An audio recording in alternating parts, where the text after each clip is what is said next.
আমরা জানি না যে আমাদের যে রাজনৈতিক দলগুলো রয়েছে নির্বাচন কেন্দ্রিক একটা শব্দ আসলে কেন তারা শুধু নির্বাচন পিছানোর ভয়টা করে, কেন শুধুমাত্র আমাদের মাথায় একটা নির্বাচন হবে আমরা দ্রুততম সময়ের মধ্যে ক্ষমতায় যাব এই চিন্তাটা কেন কাজ করে। বরং মন্ত্রণালয়কে এই বিষয়ে প্রত্যক্ষ পরোক্ষভাবে একটা চাপ দেওয়া উচিত যে আমরা তো আমাদের এই শহীদ পরিবার, আহত যোদ্ধা এবং আন্দোলনকারীদের কাছে যেতে হবে, নির্বাচনের পূর্বেও তো যেতে হবে।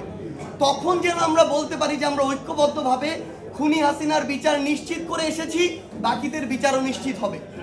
এই সামগ্রিক বিষয়টি, এই চাপটি চাপটি তুলে ধরতে এবং এটার যে প্রয়োজনীয়তা এটি তুলে ধরতেই সে কথাটি বলা। এটার সাথে সরাসরি নির্বাচনকে পিছিয়ে যাওয়ার যে সম্পর্ক দেখানো হচ্ছে এটি কখনো সেভাবে সম্পর্কিত নয়।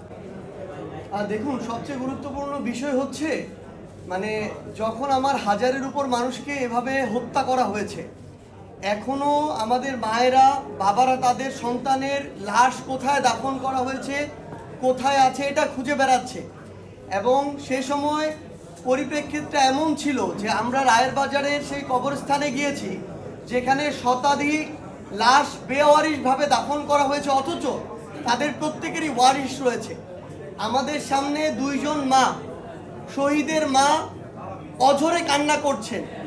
আমরা আমাদের জায়গা থেকে ব্যক্তিগতভাবে আমাদের যদি ওইটুকু অনুভূতি, সহমর্মিতা থাকে, তাহলে যে কেউ বিবেকবান একজন মানুষ এটুকু দাবি করবে যে যেই খুনির নির্দেশে এই এত বড় একটি হত্যাকাণ্ড হলো 1971-এর পরে বাংলাদেশের ইতিহাসে, অন্তত ওই খুনির বিচারটা আমরা এই বাংলাদেশে দেখতে চাই।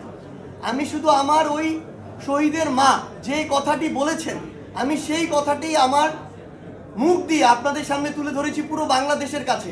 এটা শুধু ওই দুইজন শহীদের মায়ের কথা না, পুরো বাংলাদেশের এই অভ্যুত্থানে আহত সকল যোদ্ধা এবং শহীদ পরিবারের একই কথা।